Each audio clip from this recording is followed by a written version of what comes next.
Сәлем баршаңызға. Менің каналыма қош келдіңіздер. Бүгін біз сіздермен советский орешки дайындайтын боламыз. Мына жерде менде 82%-ық сары майым бар. Бөлме температурасында еріп тұрған. Осыған қант ұнтағын саламыз. Үстіне жұмыртқамызды саламыз. Және ас содасын бір шай қасықтың ұшымен салатын боламыз.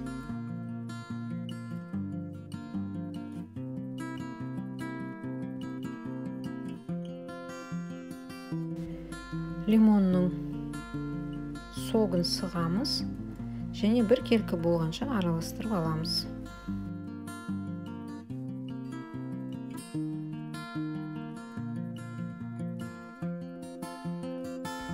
Алдын ала ситадан өткізілген ұнымызды салып бір келкі қамыр болғанша илеп аламыз.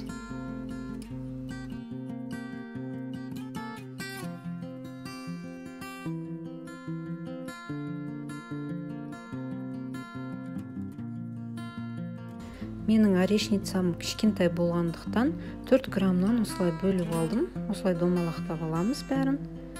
Орешницамызды алдын ала қыздырып, қызарғанша пісіріп аламыз.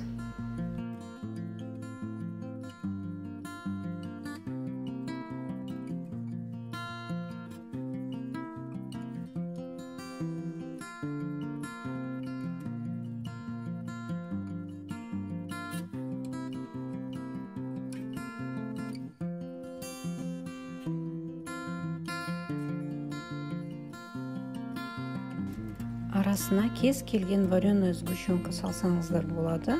Сапалы болғаны дұрыс. Және қалауыңызша грек жаңғағын салсаңызда болады. Осылай екеуін толтырып біріктіре саламыз, болды. Дәмі өте керемет болып шығады. Баяғы совет өкіметіндегі дәм ауызға келеді. Міндетті түрде жасап көріңіздер. Лайк басып, комментарий қалдыруды ұмытпаңыздар.